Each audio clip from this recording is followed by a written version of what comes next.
Thank you all for joining. We are here with Danny Eshid for round two. We're going to have a friendly little debate. We're both Israeli.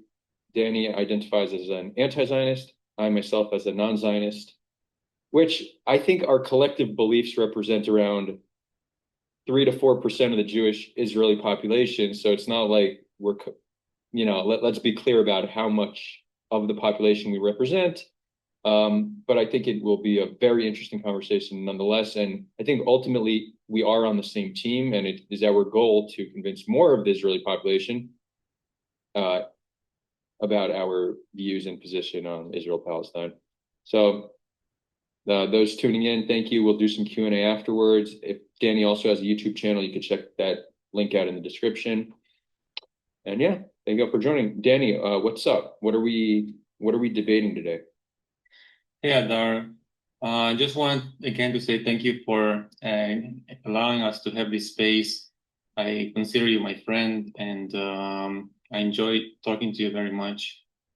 I do agree that we're pretty close. I think we're fairly close in our point of view, which is nice because I feel like I get to think deeper a little bit about my position and helps me get a little bit more clarity on my end.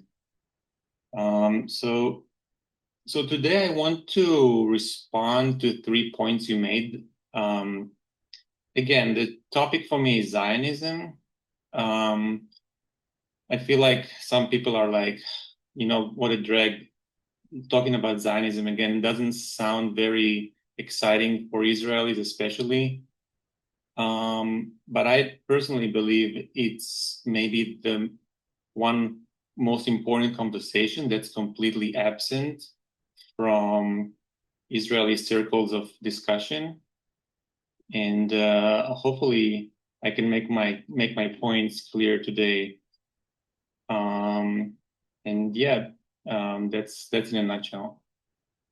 Okay, great. And look, I agree with you. One of the reasons why I like doing these discussions and debates is because it's one of the best ways to learn, to better understand your position. Are there any flaws in the position? So I'm with you on that. All right. So I wrote down, I re-listened to the conversation we had, and I wrote down 3 points you made. I want to respond to them. And then I want to basically say why I think this topic is so important, which would come naturally out of once I say those 3 points.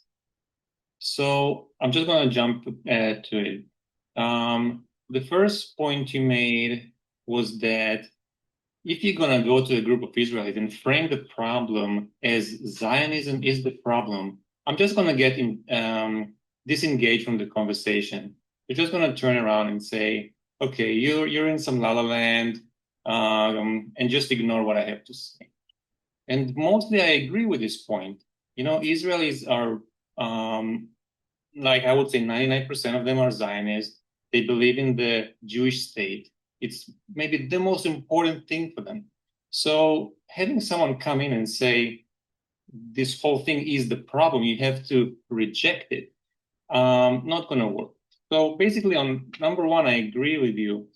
And I'll come back to it later because even though in a just one sentence, I'll say, even though they will ignore me or not be interested to have a conversation, as I said, think it is maybe the most important and missing conversation. So for me, it's a challenge. How do I get them engaged? So that's for number one. Number two, you said Zionism is an unnecessary term. You made this sentence. And for you, you say, why do I need this term Zionism? I can just say Jewish self-determination in the form of a Jewish state. That's just like saying Muslim state. Why do we need this term? And if you and I are sitting talking and it's like bothering you, I'm just gonna be fine. Let's not say Zionism. Let's say Jewish self-determination as a form of a political state. Um, but I do disagree because the term Zionism is not um, like like a word that someone just decided to slap on this idea of self-determination. It's a complete package of ideology that was founded on a lot of thinking, a lot of writing, a lot of literature, a lot of political movement. And basically, it's important to point that finger. It is an ideology. It brings together an idea of the story, who we are, what was wrong in the past, what is the solution, what is right and wrong, what is sacred, what is important. The idea is that Zionism proposed the state as the new Jew. The new Jew is no longer what was going on over there in Europe. We're no longer like isolated, discriminated, weak communities. Now we're the highest form of fulfilling your Zionist life is to participate in the military, holding the weapon in your hand. That's what it means to be Jew. It's an entire ideology, and it's a ideology it's a branch of nationalism. It's ethno-nationalism. Zionism is like Jewish nationalism, and it's something that falls squarely within the term ideology. So, we can disagree on that. That's my position. I think the term, and Israelis say it all the time, המפעל הציוני, the Zionist operative, I'm not sure. It's like it's important, it's something that they hold on to. So I would say the term Zionism is not unnecessary. I think it's necessary. So I'm going to move to point number 3, which I think is your core argument, which you say Zionism means different things to different people, and you divide it into 2. I would say you say Zionism means different things to Israelis than it means to Palestinians, and then you say Zionism also means different things to Israelis. Some Israelis say, let's make peace with the Palestinians. Let's go for a 2-state solution. That's a good thing. Why would we square the problem around Zionism? You call it, I don't want to call it the boogeyman. You made that comment. So I think that when you say Zionism means different things to different people, there's 2 parts to it. When you say something means something, you can talk about it in terms of what it means, what are the implications on my life. But you also can use it in the sense of what is the definition.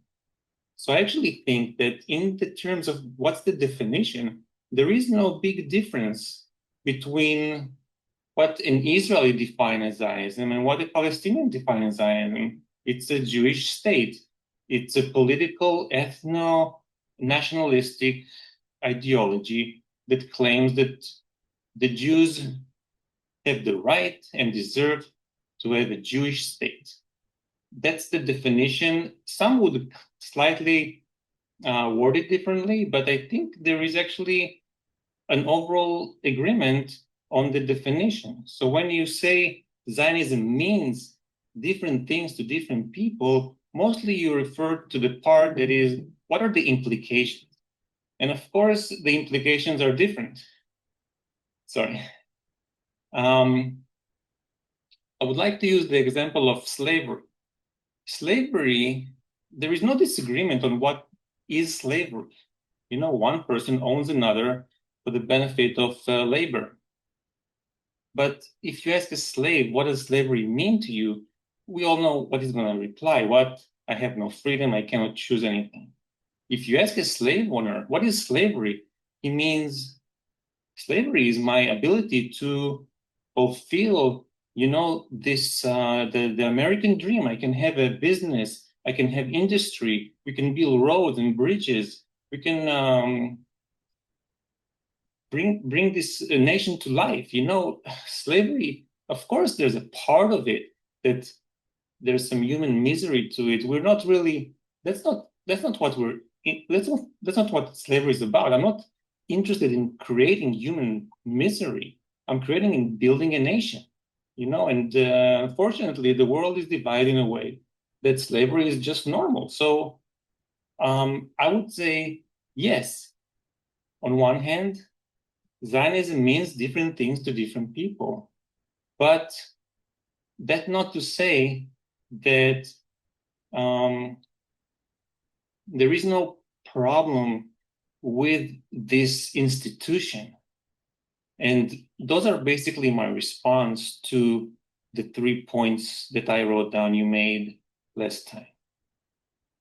So the next chunk is, I want to say why I think this is so important. And basically, like I said, Zionism is an ideology. An ideology raised, it's like a religion. Religion raises a certain portions of the ideology up to a pedestal, which is called what is sacred.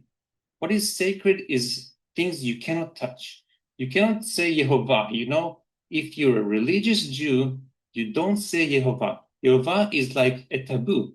It's unallowed, period. You will be rejected from the society. You would be cast away. And what Zionism does, it brings up the Jewish state to a point of sacred. You're not allowed to debate it. You're not allowed to debate it. Like if you look at slavery, it was fiercely debated in the United States before the Civil War. It was something that Americans were completely in disagreement. Some people were against it. Some people were for it, but with rights to slaves. When we talk about, before I mentioned how Zionism can mean different things to different Israelis, it's like, yeah, we don't like the occupation, but we need to bring peace. There is this form of liberal Zionism which makes us feel like we're pushing it to the limit. And the same thing happened with slavery, but the slavery was debated about the topic. Now you may ask yourself, what's the difference? Why was slavery debated, but Zionism is not debated in Israel? And my answer is, when you read the Constitution, the American Constitution and Declaration of Independence, you will not find a word that says slavery is in the core of what it means to be American. It's not sacred. You can talk about it. But if you put in the Declaration of Independence that this is a Jewish state, Ben-Gurion declared, I declare a Jewish state, Israel. Like it was not something that was giving any ability to negotiate. It's non-negotiable. And when you bring this ideology that has this thing on a pedestal, it's like a very narrow spectrum of conversation.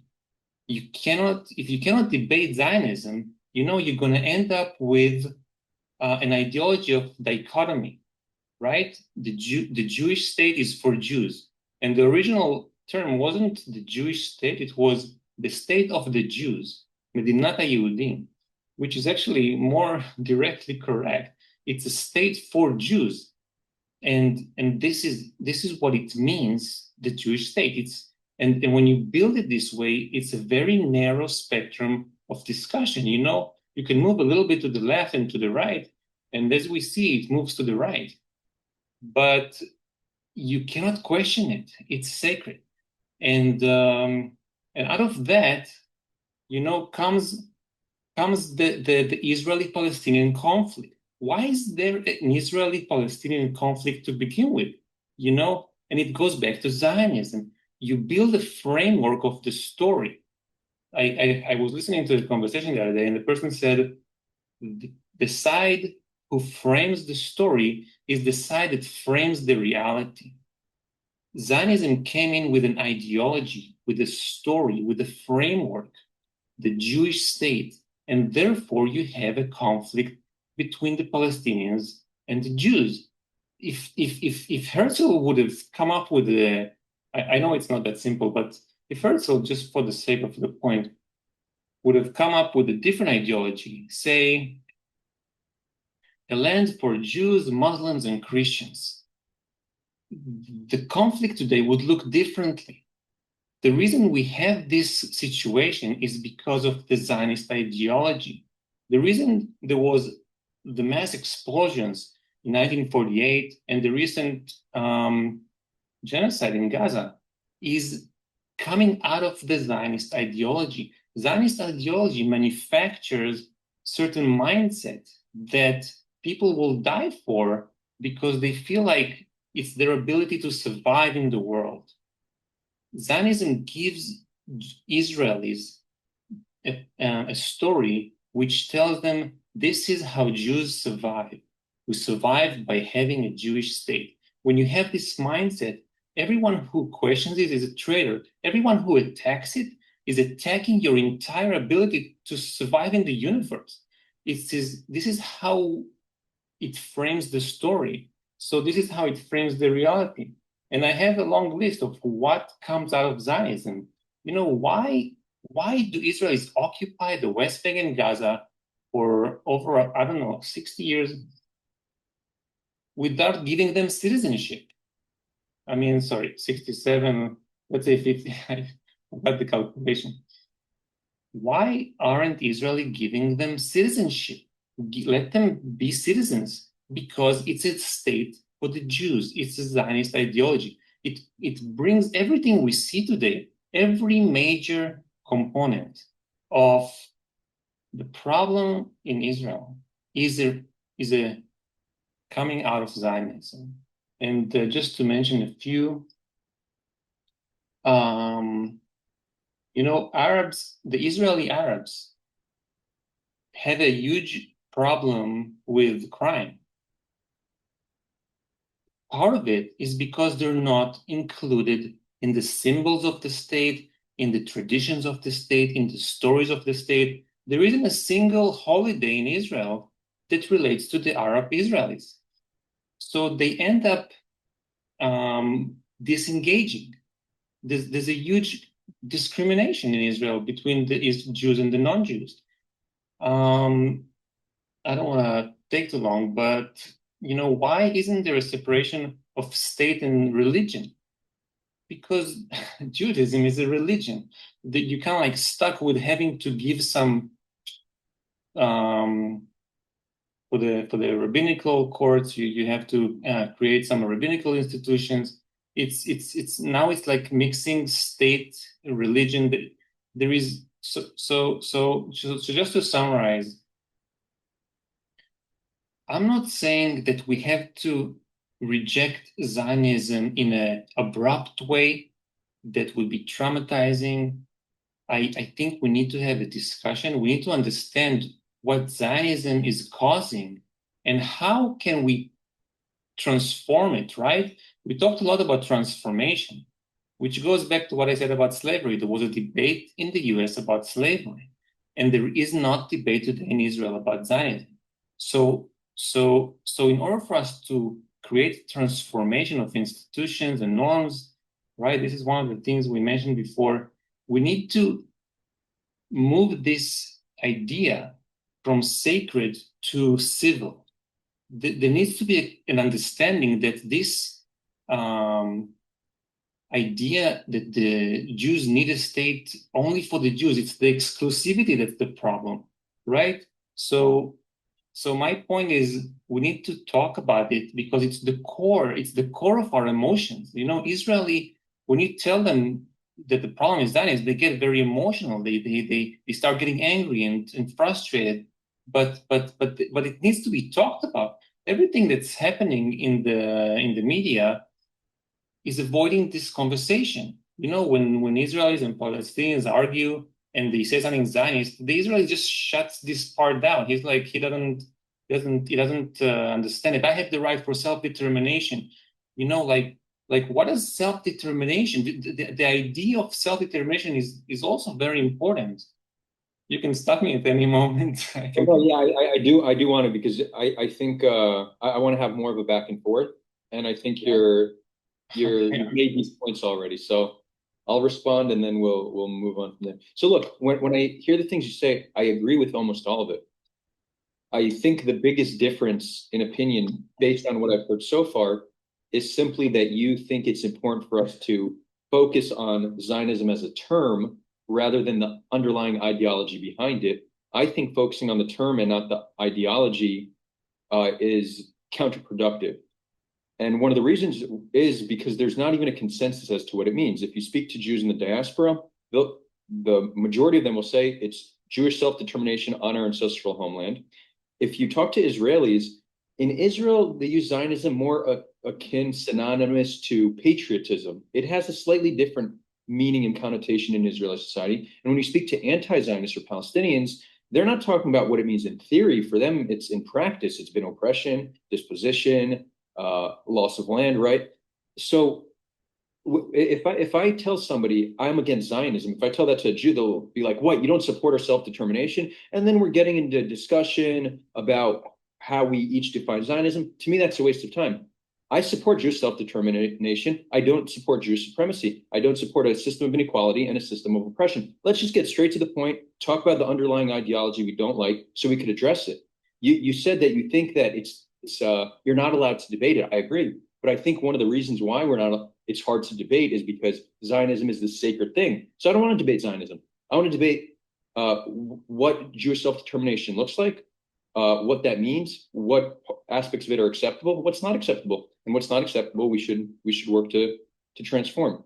So the biggest difference between us is simply tactical. It's how we have this conversation. I think it, and I don't object to people using it. I'm not gonna, if somebody uses Zionism, I'm not gonna argue with them. Go ahead, use it. I just don't think it's a useful term. I think it gets us away from more productive conversations on something that truly is important. Okay. Yeah, I mean, I guess if we both agree that it is an ideology, and maybe it's just the term itself that I agree with you, it turns Israelis off, you know? And another point you say, which is I think interesting to mention, is there is like I talked to a friend the other day, and he said, you know, Zionism is like over. It was like this 1948 generation. They built the country, they established the country, and it's like it's done. And I was later thinking to myself, that's completely incorrect. Zionism is alive and it's kicking and it's doing fantastic. You know, it's in the hearts of the people. Maybe they don't use the term so much, although I say they do say, you know, הפרויקט הציוני, they do have this dual weird relationship with, on one hand, um, saying that you know they're Zionist, but on the other hand, feeling like it's an old thing that's already finished and it's like no longer. So yeah, I think the important thing. Well, Danny, so there I actually think the use of the Zionist movement as a movement to establish a Jewish state, that to me seems like a fitting term. Like it's the name of a movement. But now, not sure. Yeah, the point I'm making is that they may not see Zionism today as an active movement, but in their own point of view about the conflict and what's happening, the Jewish state for them is like the most important thing. They don't have a debate about it. Every time they start a debate about politics, at some point you'll hear them say, "Well, the Jewish state is for sure. We're not gonna not have a Jewish state. It's ingrained within their." That's what I was. I don't know if you remember last time I was saying. There's a line you cannot cross. You cannot talk about it. It's so in that sense they are Zionists. You know, 99% of Israelis in that sense are Zionists. They see the Jewish state as a must, non-negotiable feature. Yeah, so I think So I want to stick on this point because I think it's important. We had a conversation on Discord yesterday, and we were speaking to an Israeli Zionist, and I asked him, and I've had similar conversations with other Israelis, what is the importance of a Jewish state? And the common denominator between every answer you're going to get comes down to security. It's not only some want it for religious reasons, some it's about our ability to a form of justice, but the security is the main point. So then I asked a follow-up question. I said, if we can ensure that there's a state between the river and the sea that ensures security for the Jews, can you get on board with that? And they often say yes, right? Often the rejection of anything aside from a Jewish state that puts Jews at a higher status comes from a place of not having a vision of what a safe alternative could look like. So I think part of the conversation you and I should be having with each other and with other Israelis is trying to push that narrative and explain we don't need to destroy Israel, but you have 20% of the population are not Jewish. They want to change the state. Do you not support their desire to reform the state? I don't have data on this because there's no wide scale polling, but a lot of Israelis are like, you know what? I could get behind that. Now, I imagine the far right is not going to say that, but it's not an insignificant number of Israelis would agree if you press it that way. Now, the second you say, let's destroy the state, game over, there's nothing to talk about, right? So how do we approach this conversation in a way that's actually effective? Well, I take issues with the framing that what's most important for Israelis is security. I actually disagree. I think the most important things for Israelis is to have a Jewish state. I don't think that security is the number one. I think what's number one for them is that they established a mindset in which the way for Jews to survive, and survival, it also means fighting, is to have a Jewish state. I believe that um, the Zionism, what it did, it created an identity. What it means to be Jew is to have a state for the Jews. That's how you survive in the universe. Without it, you're going back in time to anti-Semitic Europe, where you're little minorities with no glue, with no safety, with no way to stand tall and proud. It's a form of identity politics that defines how Jews survive. So if you talk about safety, I think, look, soldiers who die in battle are raised as saints, you know, as the most highest service to the country. And you know, when you go and look at negotiations for ceasefires, there is very little interest in that. It's almost like most Israelis, or many Israelis today, say that the conflict is just inevitable, and they're just gonna continue living in conflict. It's almost like there is no solution. It's unsolvable. Many Israelis say that today, and um, so that's to your point. I wanted to bring back the idea of self-determination, and I want to say that self-determination is interesting because it's an evolving term. If you look at how it was used in discussions in the past, like 200 years ago to today, there's a huge evolution of the term self-determination. Largely speaking, it used to mean a state for a nation. If you look at 19th century literature in Europe, self-determination meant a state for the nation. Nowadays, I'm just going to fast forward, it's pretty much inclusion in state's symbol, its ability to express yourself. If you look back in time, 200 years, you ask yourself, What happened to Jews then? Didn't they have self-determination in Europe 200 years ago? And my answer is, of course they did. There was literature, there was theater. People, when I go to the synagogue on Shabbat and I read a passage from the Torah in front of the congregation in America, I'm fulfilling my Jewish self-determination right there. I don't so Israeli came out from this 19th century psychology of a state for the nation, and they're stuck with it. They're not evolving. In the last 100 years, it's have not evolved.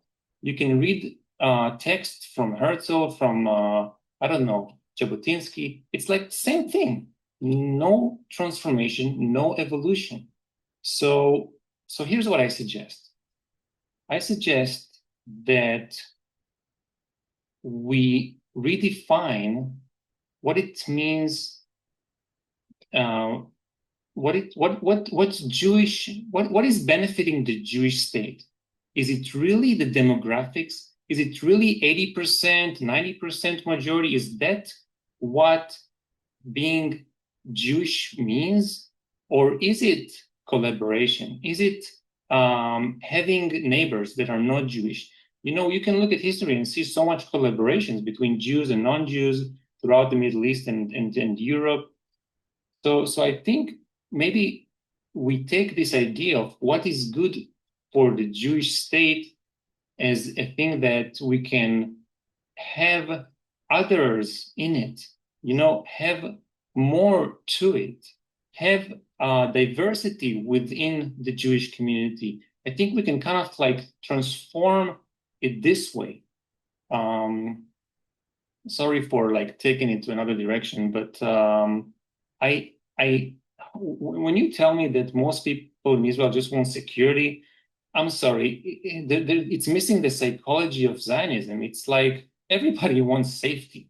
I mean, I know it's a big point you're making, so I just don't think that that's what Israelis are about. I think they're much more about that Zionism gave them an identity of what does it mean to be Jewish?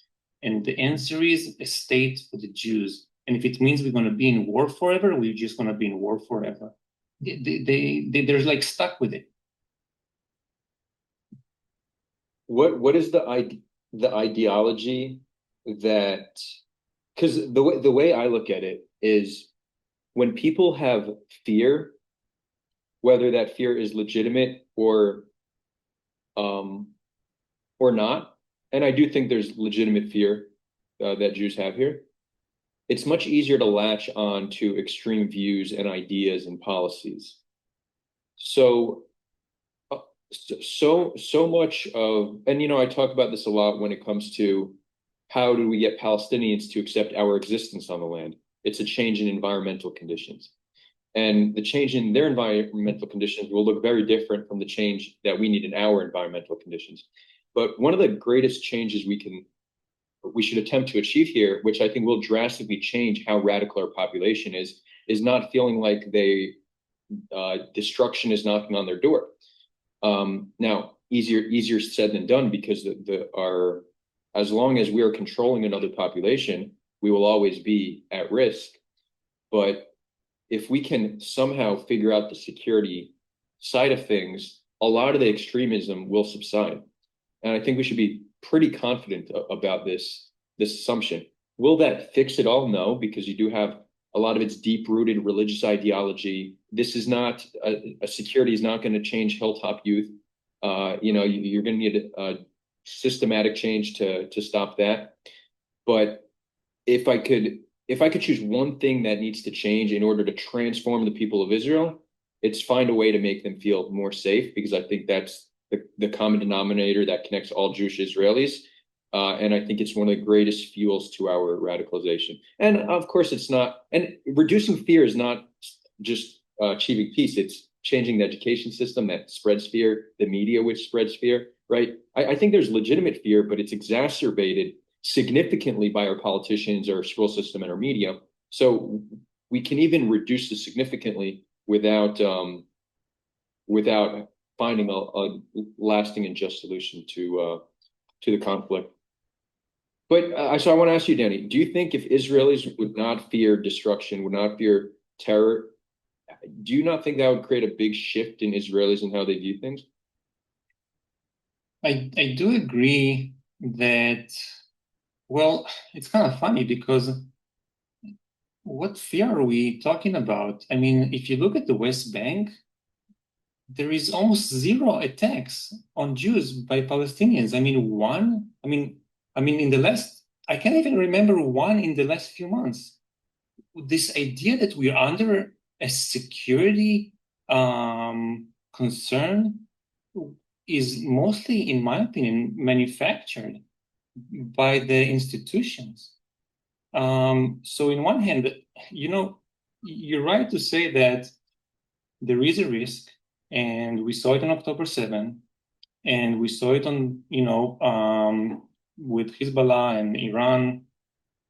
I'm not saying that there's nothing, Excuse but me.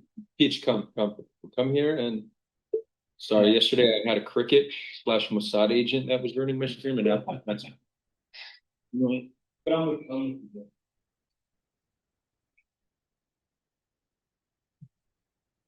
Peach, you can't just fuck up my streams like this. Sorry. Sorry. Okay. The computer hit her and she freaked. you hit him on the head. Yeah. Sorry.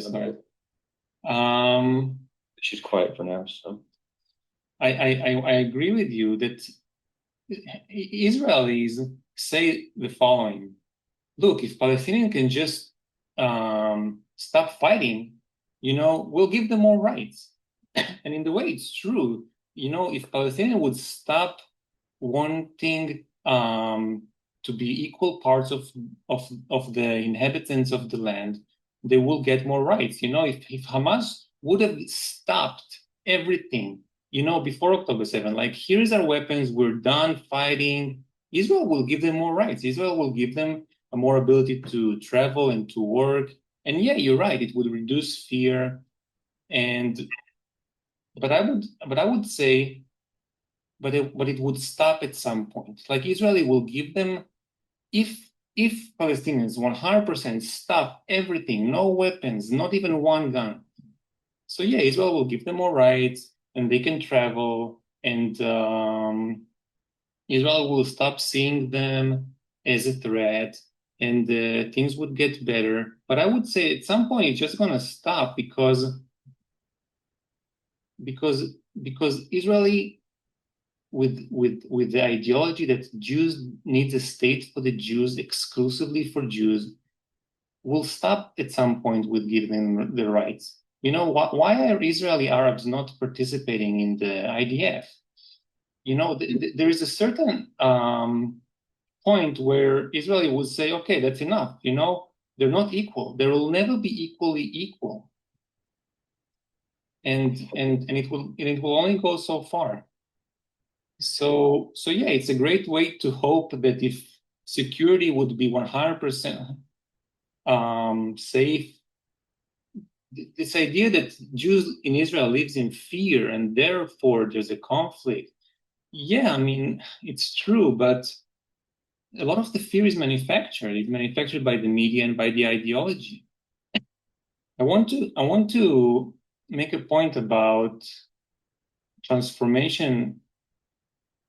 Yeah, I actually want to double down on what you said, because I think that there's often people, when they talk about the fear of Israelis and reducing it, their conclusion is that the solution must be that Palestinians just need to completely change and never engage in violence again.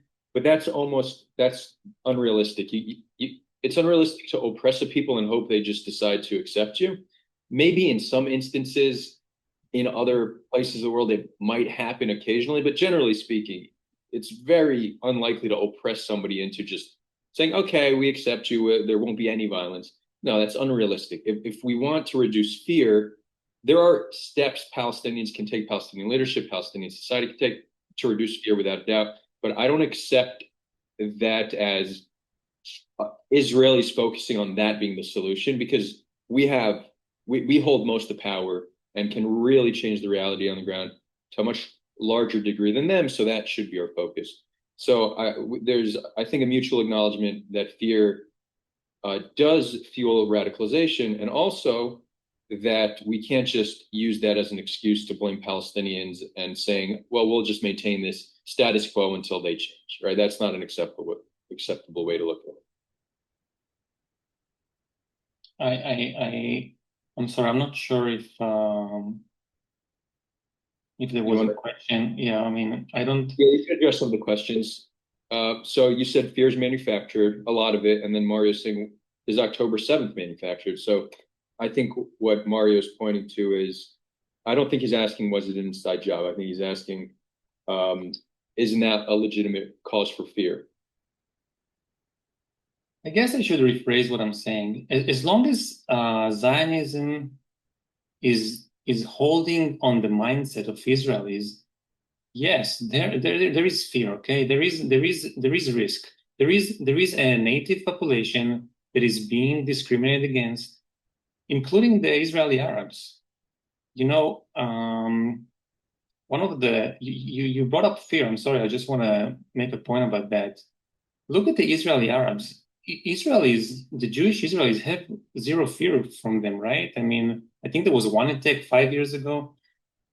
But if you look at the power dynamics, I would say that many Palestinians reject the one-state solution because they would say, we will be like the Israeli Arabs, we will be ignored from the institutions, from the symbols of the nation, and we will just end up being disengaged from the system. So um, I think that the point I'm making is that, yeah, as long as you have an ideology that frames your ability to survive as having a state for the Jews, then there will be people who will fight for their ability to have self-determination. And what I'm saying is that the concept of self-determination, sorry for jumping around, but this is important. Self-determination does not have to be a state for your ethnicity. You can have a state for several ethnicities.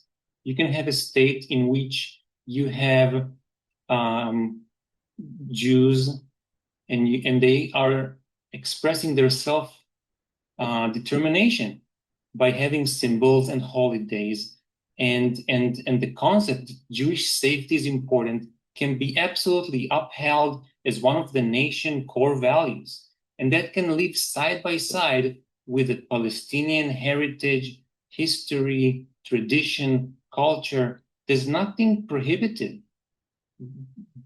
Zionism is telling Jews that the state have to be exclusively Jewish for it to survive, and that's a lie. It doesn't. It can be. You can make this state have more than one identity. It can have more than one cultural symbol on the flag. It doesn't have to be only Jewish, and that's what I'm aiming for. Yeah, I agree that there's many ways to self-determine without a state. We have, and I just looked it up, there's anywhere between 12,000 to 19,000 different ethnicities in the world, and only 192 countries, I believe. So Exactly. you have around 100 ethnicities per country. Obviously, that's not the distribution. There's probably some with more and some with less, but clearly not every ethnicity has a country. What I think most Jews would argue back on that point, they'd say, yeah, that's true, but do these other ethnicities have such a long history of oppression and pogroms and violence? Our history proves that we need a state. I think that would be the counter. Now, Jews in America are safer than Jews in Israel, right? Now and historically.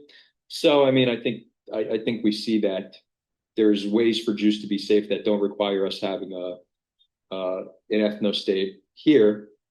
But I think that will be the most common counter. It's like, okay, not everyone gets a state, but we need to be able to determine our destiny because of our history. What would you say to a Jew making that argument? Um, I I need to apologize. I was like carried away in my thoughts a little bit. If you You want me want to repeat to, my question? Or, if you want to reframe the question here. so there's many ways to self-determine that don't require a state. What many Jews would argue is that given our history, our self-determination must come with the state because it's the only way we can ensure our determine our destiny and ensure our security. Right? That would be, I think, the most common pushback to the argument that there's ways to self-determine without having a state. Yeah, we have to see self-determination as part of a diverse culture that includes non-Jews. It's self-determination cannot come. Look, if Jews would find an island somewhere where no one lives on and all move there, great, call it your self-determination and have only Jews there. If you were to tell me that there's an island with only Jews there, I don't even want to move there. I mean, I think part of the beauty of Israel Palestine is this multi-diverse culture. You see it everywhere. You go to the markets, you go to the stores, you go to the restaurants. I mean, you live in the Galil, there's Arabs around you. It's part of the beauty. You know, you have to reframe self-determination as having other people with you also self-determining themselves. This idea that the state needs to belong to an ethnic group is a lie. It's a lie that was told in 19th century Europe, and European countries today, they understand it. It was life from the very beginning. There is no French nation. There is no ethnic group called the French. It's an invention. And there is no ethnic group called the Jews. This is another lie. If you look at Jews around the world 200 years ago, they didn't speak the same language. They didn't look the same. They didn't even celebrate Judaism the same. There's no, this idea that the Jews are all one ethnicity is funny, just funny. It's like, I looked up my DNA. I'm not, my ancestry doesn't go back to, most of it doesn't go back to the Middle East. Especially the female in the Ashkenazi lineage, they don't go back to the Middle East. So yeah, we came up with this story that we're all one Am Yisrael Chai, we're all one Jewish people, and we all need a state. Otherwise, we will all die. This is. It sounds funny, but it's actually what Zionism did. We have to redefine it. We have to talk about it. We have to understand that it's counterproductive, especially in the 21st century. History shows that societies progress towards more individual freedoms and more individual rights and more progressive type of acceptance, especially in today multi-diverse European Western countries. There's no way around it. If we imagine that the world is built out of ethnic nations, like some Europeans thought about it in the 19th century, and therefore there's conflicts everywhere, Israel would just be another place with conflict, but it doesn't, right? The world is not like that. The world is moving forward. It's becoming more diverse, and it's understanding it has to allow self-determination to be evolved. And in Israel, we have to have this discussion. It's completely absent from the conversation. If you listen to any debate on the media today, it's an Israeli defending his right for self-determination through a state. Inside Israelis, there is no debate. It's the other day I was thinking to myself, Israelis don't need to make peace with the Palestinians. They need to make peace with themselves. They need to sit down and discuss Zionism, just like Americans sat down and talked about slavery. It's hard, but it's necessary.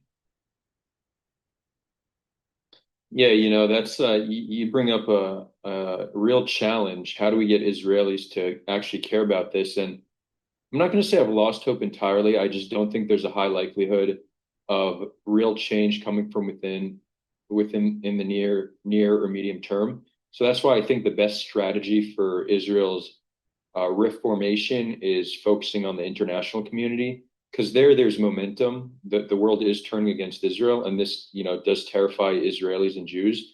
But I think the only way to actually put necessary pressure on Israel to reform is for the U.S. to just say, we're not going to we're not going to be an enabler to your human rights violations. And I think that that's actually the trajectory of the West, which have been widely supportive of Israel.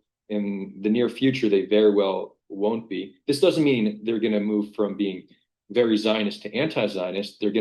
It'll be a shift that'll be from Zionist to being a little bit more balanced in how they see it, and the will of the people will be, we're not going to vote for politicians who are just going to blindly support Israel and their human rights abuses. So I think the best strategy is actually that, though it would be beautiful if we could have some grassroots movement that really transforms the country from within. When I see how radicalized we've become, I don't have high hopes that there's a way to achieve that. Yeah, I want to say a few things about that. I think outside pressure. I think the pressure needs to come from both sides. I think it needs to come from the outside, like you said, but I think it can only go so far because Israelis, right? You can see right now what's happening. There is pressure from the outside, but what does it do? It just brings them closer to their ideology. They're moving further to the right. But I think in the long term, there needs to be a movement and a vision. Right now, there's a lack of a vision. And the vision needs to be something like it's better for the Jews to have a state that is both that's both Israeli and Palestinian. I'm trying to steer away from this idea that the primary identification should be Jewish. I think the primary identification needs to be a civil one, a civil like Israeli-Palestinian. An Israeli-Palestinian identification should, I think, need to bring itself up to an umbrella identity. An umbrella, someone said in a book I read, he said, it's like an umbrella that everybody holds, and everybody needs to be covered from the rain and hold it together. And that's what brings strength to this civil identity. Religious identities should be practiced on a community level, and as a whole society, there should be a civil identity that everybody has equal rights and everybody is our citizens of. And that can be a lens through which we reframe the picture and say, here is how we practice our Israeli self-determination. We do it with our neighbors, we stand stronger together. And I think if there can be a reframing like that, that's why I said before, I cannot radically break Zionism apart and tear it apart all at once. It's not like a bandage you take off, right? People will just freak out. You have to somehow maintain the part that somehow touches into your emotion and say, look, this is how Jews survive. We survive together with our neighbors. Look at many parts of European history and most of the parts in the Middle Eastern history, Jews and Muslims lived. They collaborated on so many levels, right? Like literature and poetry and architecture and even politics. Jews were involved in Iraq in the political government offices and so on and so forth. So I want to make just a small point about transformation and institutions. I feel like what you're trying to do, Adar, maybe is come from the, how should I call it? Come from the bottom, right? Come from the bottom, talk about fear, talk about how we can talk to each other, create dialogues, and slowly build up into the institutions and create a change there. And I'm afraid that we this is good, but also because the institutions in Israel today are so ingrainedly Zionist, they only allow so much. So I think with the reframing of the entire picture and the story that we tell ourselves, the story that we tell ourselves today needs to change. It shouldn't be any more of conquering. Israelis in school, they learn the stories in the Bible where Joshua conquered the land and the Maccabees were fighting the Greek. We need to start telling other stories, and it needs to come from the institutions. If you look at archaeology, you see so much collaborations. You see different goddesses in Jerusalem and poetry from Gaza. There is it's there's so much wealth of material to tell new stories. And I'm afraid it has to come from the institutional level as well. And that's a challenge. And that's a challenge. It's um I mean, I don't think you fully understood my position because I don't think I would like to see it come from the bottom up to change the institutions. But when the bottom is so extreme and the institutions keep them extreme, we're kind of stuck. Where what do we do, right? So that's why external pressure, I think, might be the surest way to change the institutions. You change the institutions, you change the people, not vice versa. There might be some yeah. instances. I think, for example, the American Civil Rights Movement there has been amazing grassroots movements that have been bottom up that changed institutions. We have many historical examples of this, but Israel right now is not set up for that to be successful. So I think external pressure to change the institutions is what we need. Mhm. And I want to We're make gonna, a yeah, sorry. real quick. I'll let you say whatever you want to say. But guys, we're going to start doing Q&A. So please start submitting questions. We'll prioritize super chats for anybody who wants to support the show. And if anybody on Discord wants to hop on and ask a question with your own voice, raise your hand and we'll bring you on. I want to make a point about pressure from the outside. Look, I'm 100% on board. Pressure from the outside, I think, is really important. I think it's actually maybe becoming effective already, but unfortunately, especially with the US, I'm very critical of the US. I think that the US is very what's the word? It has interest in the Middle East. It has interest of it's coming from a culture of imperialism, and the U.S. have interest in the Middle East, and Israel right now is giving them that base, the military base in the Middle East. I was researching a lot about the transformation that the U.S. went through from slavery to Jim Crow to the civil rights movement, and there is so much that they've learned, and there's so much that they've developed. And there's so much literature in the US about transformation, actually. And how do you reframe? A lot of my ideas about reframing the story comes from US researchers about reducing biases and reducing discrimination against Black. And there is videos about it and movies. It's just a wealth of knowledge about how to transform a society.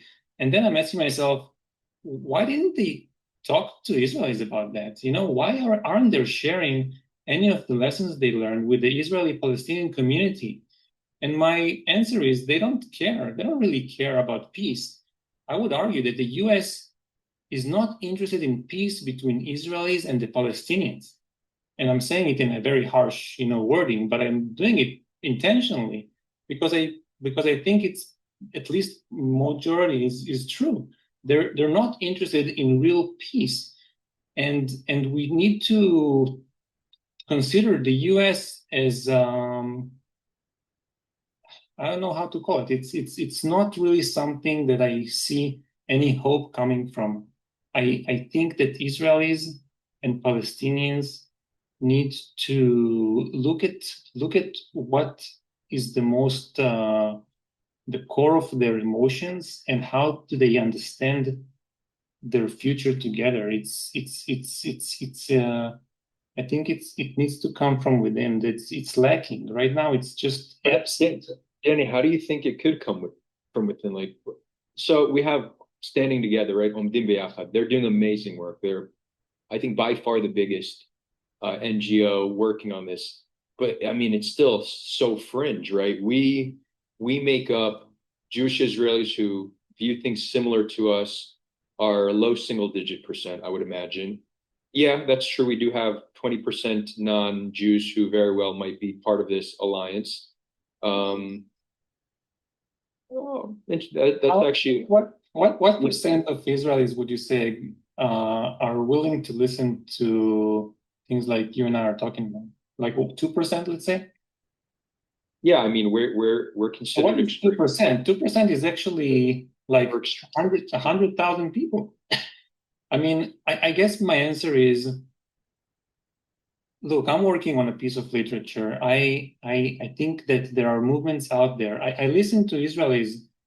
I talk to Israelis that believe in this vision, of a one state. The reason I'm supporting the one state is because if you see that Zionism needs to transform into a place where Jews and Palestinians, sorry, Israelis and Palestinians can share a civil identity, then this whole two-state federation thing kind of goes away. Like we don't need that anymore. So anyway, that was a side note about that. I believe that there are movements that are talking in Israel about moving and transforming Zionism. And they're starting to put together pieces of literature and they're starting to talk about it. And it's very small and it's not yet visible. But I believe that if we can put together a vision that shows how it's better for Israelis to share the state with people who are not Jews, and there's a way to do it. There's a way to do it. This movement can grow. Inshallah, I will. Yeah. I will support that. And I do think we need all hands on deck. So I do activities with Standing Together. So I'm by no means Yeah. against this. So when I look at what is most likely to succeed, it seems like external pressure. But if we can put both internal and external, then I think that's our best chance of It's like success. in South I Africa, a lot of Yeah. the pressure actually came from within, and it was led by Jews. A lot of the inside protests, and there was some group that was actually violent too. Was led by Jewish South Africans that brought up this pressure from within. Yeah. Yeah. There's actually also a Palestinian group that's called One Democratic State. There is two versions of One Democratic State. One is a Palestinian one. One is an Israeli one. There are. I believe it's possible, and at least for me, that's what keeps me up at night. Putting together a piece of literature and maybe a movement that can put forward a vision and make people see, okay, we can do this, um, because because you know calling myself anti-Zionist is kind of like not really my cup of tea. I'm not like, and because I'm pro-Israeli, really. I was born and raised in Israel. My family is there. I mean, my family of origin. I do have a family here, and I care about them. And I was brought up to love this country, and I do, and I care about it, and I want to um, to support it any way I can. You want to hear a funny story? Because we started this on the term Zionism. So every week I've been going to different Israeli Arab towns or Israeli Palestinian towns, however you want to describe it. But these are citizens of Israel who either identify as Israeli Arab or Palestinian. Many identify as both. I've been going every week to their towns and interviewing people there. I just show up not knowing anybody until someone invites me in for coffee, and it's very quick. It's takes about 10 minutes to get coffee wherever you go. It Right. just shows the hospitality. And at least in the Western Galilee where I've been going, there's a pretty even split between those who identify as Israeli Arab and don't have any connection to the Palestinian identity, and those who say, yeah, I'm Israeli, but of course I'm also Palestinian. So there's a pretty even split. But then I asked them if they consider themselves Zionist, and none do. But interestingly, some don't even know the term. And I want to keep collecting data, but I was shocked. Many Israeli Arabs don't know the term Zionism in Hebrew. Zioni, never heard of it. They don't even know what it means. I had to look up the Arabic translation. No idea. So that's interesting. Interesting. I didn't know that. Yeah, yeah. It's not even a term they're aware of. Yeah. Okay, we're gonna I some talked to a Q&A. guy. This is really quick. I talked to a guy from Gaza the other day, and I told him that was last year. I told him it's Hanukkah. He's like, "What's that?" I was just surprised he didn't know about this Jewish holiday. So it's maybe to the point that Zionism is the ideology of dichotomy. It divides the land in a very specific way, and unfortunately, people don't even know like what holiday their neighbor is celebrating. Right. Yeah. Cool. We'll do some Q&A. Sure. David Pendry, thanks for the £2 super chat. What have you both learned from this conversation? Any thoughts on that? I'm just thankful that I can get to sit down and prepare for this so I can better crystallize my position. It helps. I think, like I said before, it's a constructive dialogue for me. I I get I get to reflect on things and reevaluate and better try to better word and create and find clarity. Hmm. I would say on my end, I think Danny in his opening statement, when he spoke about all the problems that come with Zionism, helped me in my mind better know how to talk about the difference between Jewish self-determination and what parts we should accept as perfectly legitimate and what parts we should push back on, and how to really uh, construct that better. So I think Danny's uh, long and thorough opening did give me some insight on that. Yeah, and sometimes it takes you gotta sleep on it and remember all before you get all the takeaways. Um, I just want like, to yeah, go ahead. I made the point about the dichotomy. Um, it doesn't only divide the population on the land into Jews and non-Jews. It's also a dichotomy that it's kind of like a virus that spreads to other places. So now you can see around the Middle East, Jews are attached to this operation in Israel, the Zionism, and then for Jews, Arabs are bad. There is a dichotomy that it's kind of like splitting the world almost into goods and bad, and it's so sad because these are the people who are literally living in the towns next to my town. Like in the country next to my neighbors. The This dichotomy is kind of like killing us. Literally, Yeah, quite from from literally. from, from within. Israel is it's kind of like Israel is self-destroying itself.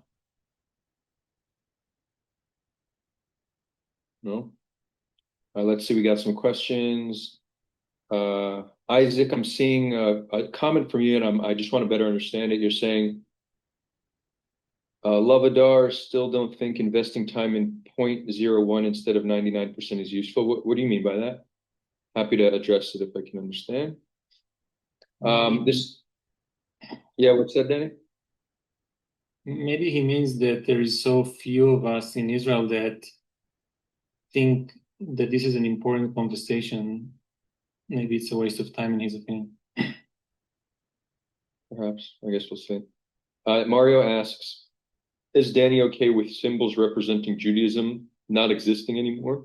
Would it be okay with the Wailing Wall or Masada not existing anymore? Or he thinks that those objects are important and must be protected? I think that self-determination needs to be understood on the ground of being able to see myself in the state. And that goes with symbols. I think when a person looks at the state, he needs to see a mirror which he sees himself. And that goes with symbols and holidays and rituals and songs and dances. All of that has to be there, absolutely. But it has to be for everyone.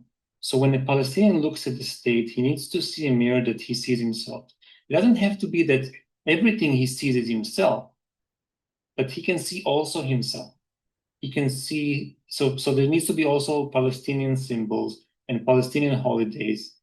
Um, there's so much culture and heritage that is Palestinian that is part of this land from the river to the sea, and it should be included in the symbols. So you just want symbols that represent all our people. Yeah. Yeah, ideally, it's an umbrella. Like I pictured it in my head the other day.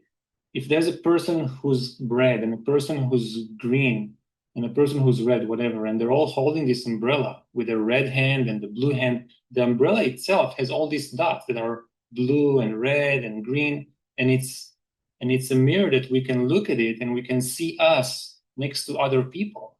And that's how humans lived throughout history. Mhm. Humans lived with neighbors who were different from them. For the most part, we engaged, we exchanged cultures. Evolution is exchange of ideas, is exchange of cultural symbols and forms of expression. This is lacking in Israel. We are blocking half of the population from contributing to the nation. They have so much to bring into the table. So Isaac here elaborates saying that we should invest more time in practical solutions like two states for two people. So Isaac, I actually agree. I think it's important to focus our activism.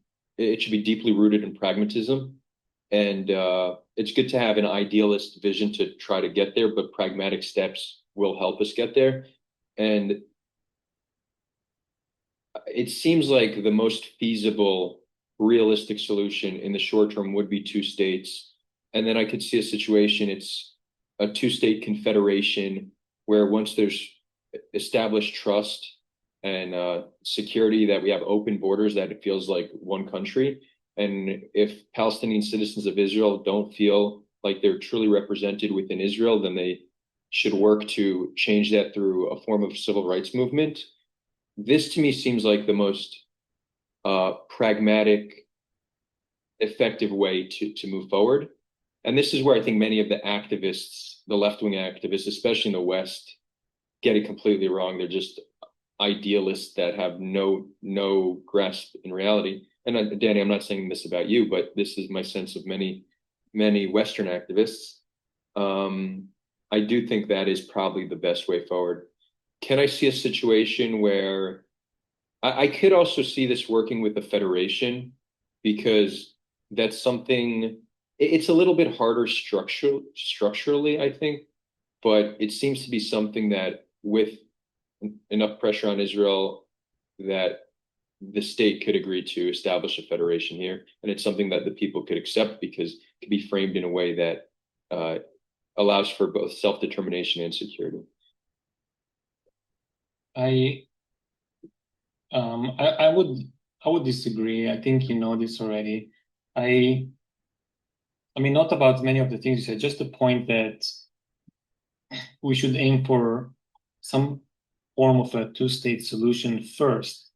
I think that with the Zionist ideology, one of the reasons there is no two-state solution that's happening is because Zionist ideology is designating the entire territory from the river to the sea as Eretz Israel. This is and the West Bank is where the core is. You know, Jerusalem and Judea is in the West Bank. This is Judea and Samaria. And you see the amount of people who lives on both sides of the line, right? You see Israelis live in the West Bank. You see Arab Palestinians live in Israel. This is such a mixed demographics in terms of where they're located. Hmm. The idea that there needs to be a division of the state into two areas, I think is never going to be happening because Zionist ideology will always reject it. I think we have a better chance to bring peace by reframing what does the Jewish state mean and what is good for Jews. And my answer is that diversity is good for Jews.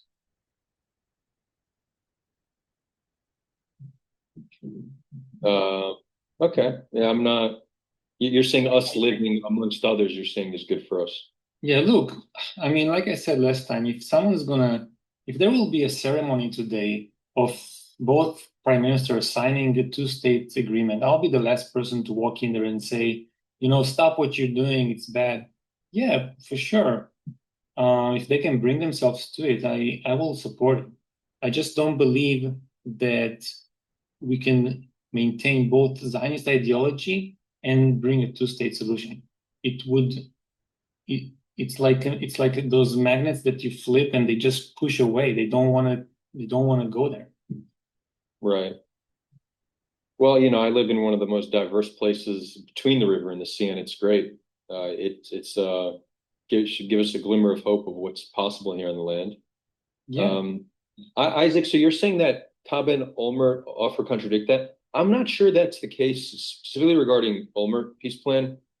During the Olmert negotiation with Abbas verbally agreed to two very interesting things: that Jerusalem can be split, it can be part controlled by Israel, part controlled by Palestine, and he also agreed to a symbolic 100,000 rate of return over a few years, which is a massive concession that many Israelis say Palestinians would never make, but Abbas did make it.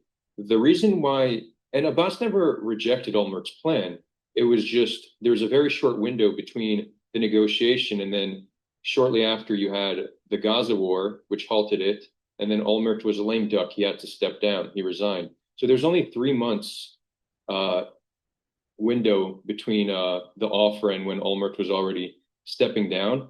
So it wasn't an outright rejection. The last thing Abbas said is we need to study the map and we'll get back to you. And then things escalated in Gaza and then Olmert was gone. So people frame it as an outright rejection, and that doesn't seem to be what happened.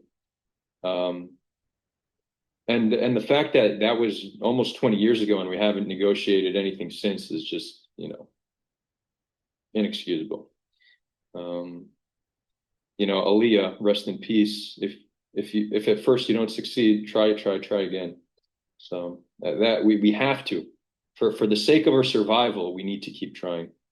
And we need to understand it's not easy to get a population who we took so much from to accept our existence on their land, on land they've been living on historically. So that's not easy. That's something that requires immense work, not a negotiation here and there. No, this is a sustained effort, day after day, year after year, until it's achieved. Not, oh, it failed, so we'll just continue settlement expansion and the system of oppression and inequality.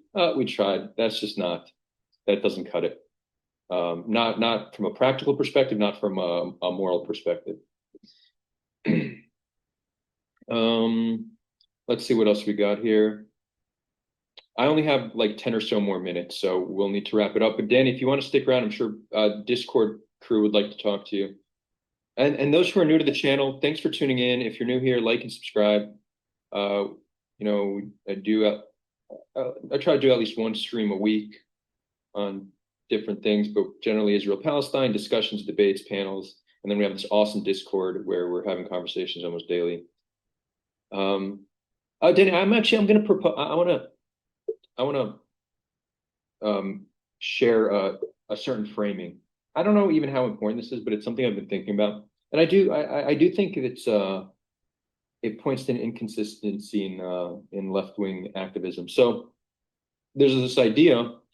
There's a rejection of Jewish indigeneity, that we have no indigenous rights, and that as you said, we're not an ethnicity, and it's true, we're not an ethnicity. We're more so a people.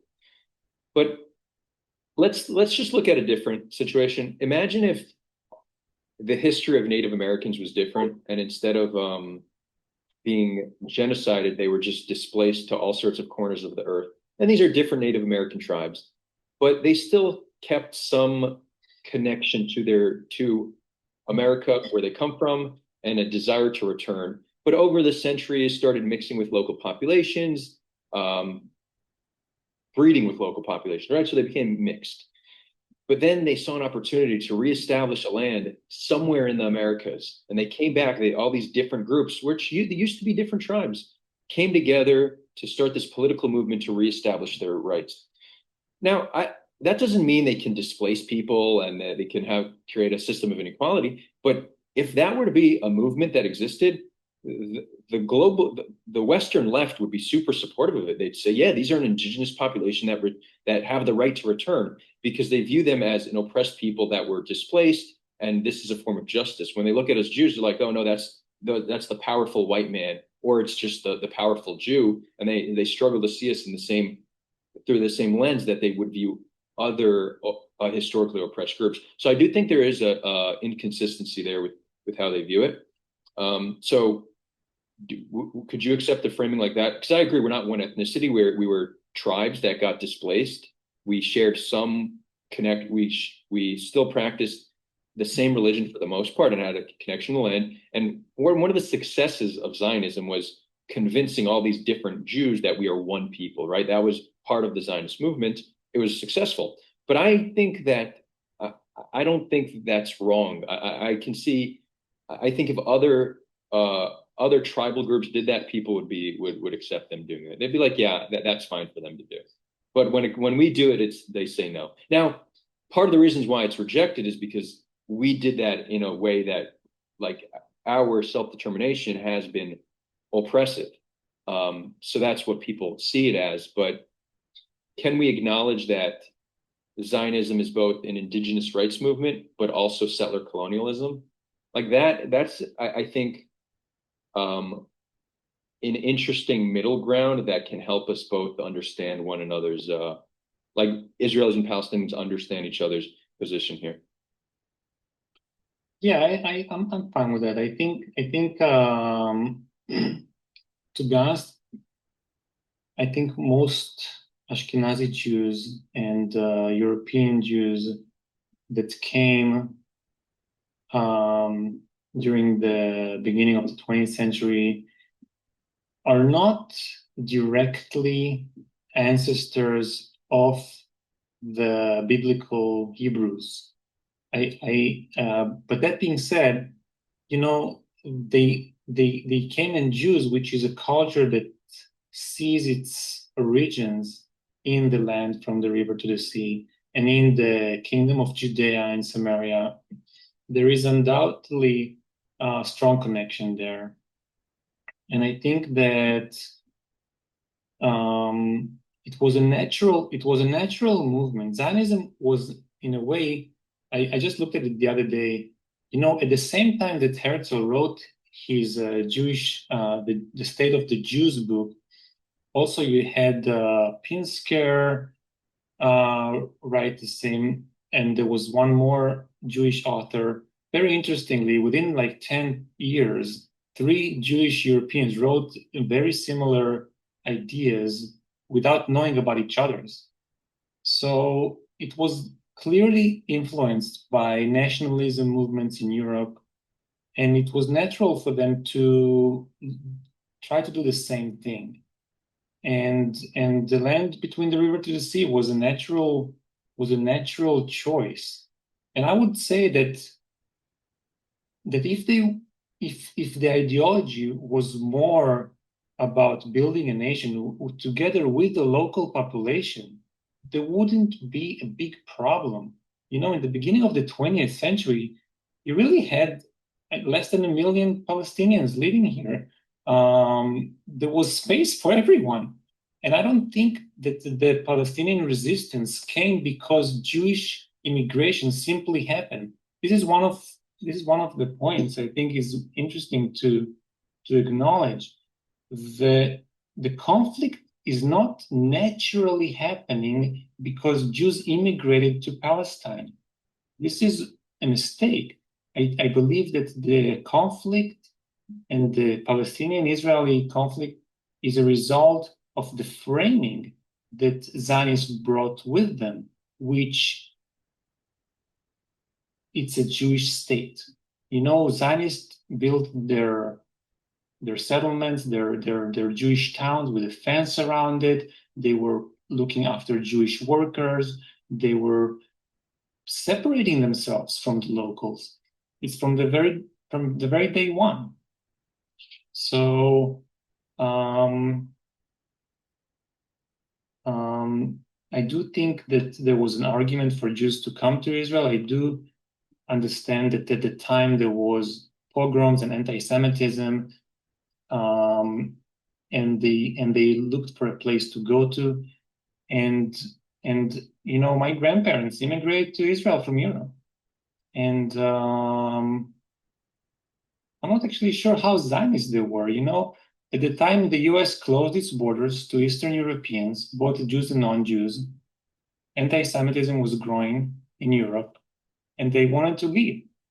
And I think that that's understandable. And I don't think that the notion that European Jews are foreigners, I don't think that's practical. And I wanted to make a quick point about idealistic. There is someone called me and said you're an idealistic. You want this perfect solution. And actually, I disagree. I think that there's two extremes, right? On one extreme, you have Zionism. On the other, you have Palestinian nationalism, right? When people say from the river to the sea, Palestine will be free, I think it's a mirror of Zionism, and it's the same problem. So I actually see myself as a realistic in the sense that I look at the land, I look at the population. There are pretty much 50-50. So I say, okay, let's live together. Let's figure out how we can build an ideology that satisfies both emotional needs of both people. I think that's actually a realistic approach. Sorry for jumping around. No, all good, all good. Anything else you want to address here in the comments before we wrap it up? I don't see the. John Colette says, how many brands of Jewish are there? I think there's a different way to look at it. So if you're talking about Judaism, the religion, how many denominations there are? I don't know, what's it, like 100 plus easily, right? I don't know. I would say maybe 20. But You think only 20? No, I don't know. I'm just guessing. Okay, maybe. I mean, I'm sure you can split it. How many denominations? But then in addition to that, you have around 50% of the world's Jews are not really of a denomination. They're secular Jews. And then are they their own group or are they many other groups? It depends how you want to I mean, I think I thought maybe he's asking from an ethnic point of view. I would say, yeah, I mean, you have Jews everywhere in the world. You have Indian Jews, you have Asian Jews, you have everything in between. Yeah. Okay, so they're saying there's 5 to 7 major denominations and 20 to 30 distinct sects. Okay, so you were right with your range. And then ethnic cultural traditions, there's around 10 to 15. So Ashkenazi, Sephardi, Mizrahi, Yemenite, Ethiopian, Bukharian, Georgian, Kurdish, Mountain Jews. That's actually a term, Mountain Jews. Okay, I always thought Bukharian were Mountain Jews, but maybe not. Cochin, India, Bnei Israel, also India, Kafang Jews, China. Interesting. Yeah, wait, I thought Bnei Menashe, they're the Chinese Jews, no? Wait, no, they're Indian Bnei Menashe. There's a few in my town. I still haven't met any. So one of these days I'm gonna go to their neighborhood and find them. I've yet to see a secular one though. And they're Indian, but they look Nepalese, which is interesting. So I guess they're in that area of India. Yeah. And somebody Indian from that area might say that's what you're saying is racist. We're Indian too, so they don't look like the stereotypical Indian. They have more Asiatic features.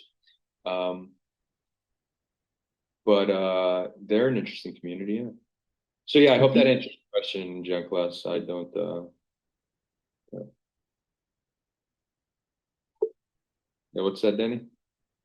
I was just thinking about um, Israeli culture. I grew up very much as an Israeli, listening to Israeli music. Um, there's a certain Israeli culture. You can almost say that Israelis are um, a group. There's a group identity there that is very strong, and it has to do with the way you hang out with your friends, the way you go into the town and going and you go to concerts and you go to the beach and you play matkot, and all of this is a quite a distinct, I would say, culture. And I think that if we can see that as its own need for self-determination, almost, it can be very easily framed as being part of that Middle Eastern culture, the Palestinian culture. The original immigrants from Europe, they put the kafiyas on. They really embraced many of the slang in Israel. In Hebrew is Arab. There is really something there that All, I all our think. all our curse words pretty much are Arabic. Yeah, sababa, yalla, um, all of the food. I mean, falafel, hummus. This whole thing is such a multi-ethnic environment. Although I would argue that that's all Middle Eastern food, which means it's also Jewish food. But Yeah. like it's definitely not Ashkenazi food, but it's also Jewish food because we're of the region. But um, what's interesting? So I'm learning Arabic, Hmm. shwai, slowly but surely. Yeah, same here. And what I'm discovering is one of the reasons why it's tough is because the slang and the dialect is different from country to country, but even within the land, they speak differently depending on where you go. Yeah. So here in the north, they tell me when you say good day, it's Naharak Said, wishing you a blessed day or something like that. When I Mhm. went to the south and spoke to Bedouins there, they said, no, here we say Yomak Said. So I have a different way of saying it. Yeah. And then when I went farther north to the Lebanese border to visit a Bedouin town up there, they said Naharak Said is safrutimidai. It's too formal. And then they say, what do they say? Achlayom. I'm like, wait, that's Hebrew, but Yeah. it's not, right? Achlayom, Yeah. as far as I'm concerned, that's Hebrew, but it's not. Yeah. Yeah. Um, Totally. Totally. And many Arabs incorporated Hebrew slang too. Like they say get there and stuff like that. Yeah, and that's true. Palestinian Arabic started adopting Hebrew words, so it's our languages are slowly but surely, you Yeah. know, a lot of the construction words that are related to construction And, Hebrew because yeah. they pick up on it when working construction jobs, but they say mazgan, which is air conditioner. Oh, They yeah. say I know you know what this means, but it's for the viewers. They say a gamzor, which is the Hebrew word for stop Traffic. Yeah. traffic light. They say mishtaf, which is like the Palette. pallet, and mahsom, checkpoint. They use the Hebrew Well, word. yeah. Unfortunately. Yeah. Yeah, mahsom. Yeah. It's there is so much potential there, basically. It's like begging for it kind of thing. Mhm. Yeah. So, Danny, we'll have this be the final question, at least for the live stream. We could continue on Discord, but would you like to see a federation? Is that, or you just think you don't even care if it's a federation? You just think we could dismantle the institutions of the state, either dismantle them or just transform them, have it be one state, similar parliamentary system. We all vote, whoever gets the most votes. Like you view a similar political structure, but just all of us together. Yes, absolutely. I reject drawing lines on the map and dividing. If you tell me federation in the sense that it's really a mosaic of communities where each get a certain say about certain things, that's fine. But if you're gonna draw a line and divide this thing into two states, I'm 100% against that. Oh, no, I no. think, I want to draw way more lines. 20 states, but all one country. yeah. I think then Yeah. then then I'm starting to feel more comfortable with that. I think the key that makes me like the concept of federation is simply a joint identity, like a joint civil. The key word is civil. Civil identity means non-religious, non-ethnic. It's in, I didn't get to talk about it, but it relates to the idea of values. If you ask yourself what is a Jewish value, you know, a bit of, one of the ways states and societies evolved is because they uphold on the pedestals a value like freedom, like justice. Those are actually vague, but they're strong and you can correlate to them, but they allow you to transform. So I think we need civil values like justice, like freedom. I think freedom is maybe the most Jewish value I can think of. Like leaving Egypt from slavery into freedom. This idea in the Israeli anthem, we say, the hope to be free in our land. It's such a freedom is such an important idea. We just have to reinterpret it and put that up as a sacred value. And and other countries do it, right? Like in the French, it's like freedom, equality, and brotherhood. Those are like such a strong emotional words, but you can interpret them in so many different ways, which will allow you to evolve and transform. And I think my ideal solution is to build a new civil identity that can fulfill a Jewish identity, a Muslim identity, a Palestinian and Israeli identity. They can all live side by side under a civil, and it takes a movement, it takes a vision, because you have to put together an ideology almost. Ideology is not a bad thing. Almost, you can say, any society needs an ideology. I was thinking to myself, maybe Palestinians are lacking ideology. I know it's a bad thing to say, but ideology is not something simple as saying a Palestinian state. You need to put forward a set of concepts and values out of which you determine who's we, who's us, who's them, what's sacred. And that can be something that we can do together. And under that type of identity, we can have other identities, whether it's a local community identity, which um, like you cannot drive on Shabbat, more like Jewish religious, or that's fine. Yeah. Yeah. And I see here that David said, I reckon federation is easier than two states. West Bank and Gaza can be separate parts of a federation versus two states where they must be connected. I go back and forth on this. I think that a two states is still easier because it doesn't require a full restructuring of the institutions within Israel. It allows us to just uh, build certain institutions within Palestine.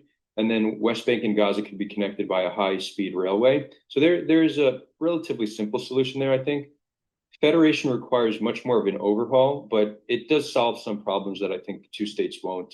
Keeping the land whole, which is important to many people. Theoretically, it should have more freedom of movement.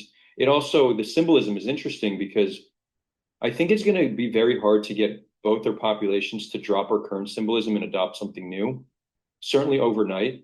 But if we could each keep the symbolism that resonates with us and then create a third symbolism that unites us, it allows for any individual living between the river and the sea to connect to what symbolism that they feel most connected to. So I think there's something in the symbolism that's easier under a federation than two states, but yeah, I think I could probably be convinced either way if somebody makes a compelling enough argument. I would gladly support either solution. If I had to choose, though, I'd go with federation. Though I just think it's probably a little bit less practical.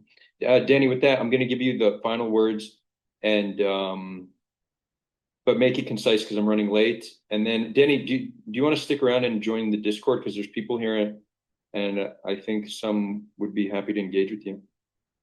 Yeah, I think I'll need to just log into Discord. Currently I'm just doing the chat with you. The Okay, video. cool. But you have the link, right? So Yeah. Shadow, I see you submitted a question here. I will, so you can ask Danny that personally. For those tuning in on YouTube or Twitter or Twitch, you can join the after party on Discord. I dropped the link. Hold on, I'll drop it on Twitch as well. If you're watching this on Twitter, it's in my bio. Once you join the Discord, you'll see on the left-hand side, it says Chill Room. Click on Chill Room and you'll be connected. Danny, oh yeah, final words, yeah. Yeah, I mean, I want to thank you one more time for having me here, and it really helps me like clarify my position. And my final word is Zionism is a double-edged sword. It creates an identity. It creates an us versus them. It creates a group identity, and it allowed the Jews to build a state in the land from the river to the sea. But unfortunately, it has a long list of symptoms that comes along it. And the main one is the dichotomy. It's separating the Jews from the non-Jews. And with a land where I would say at least 40% of the population from the river to the sea is non-Jews, it's running into becoming dysfunctional, and we have to bring it into the conversations. Israelis, primarily, I'm calling for Israelis to talk with each other about what does it mean to have a Jewish state, and can it be transformed into something that still upholds Jewish values side by side with Christian and Muslim values, and then local Palestinian values. Thank you, Danny. It's always a pleasure speaking to you. And for those who want to see more of Danny, there's a link to his YouTube in the description. Yeah, as always, I think our conversations have always been insightful and interesting, and I learned from them. So I appreciate you reaching out to initiate this. And for those who want, the conversation will continue on Discord. With that, signing off from the beautiful land of Israel and Palestine. Until next time, friends. Thank you, Adar.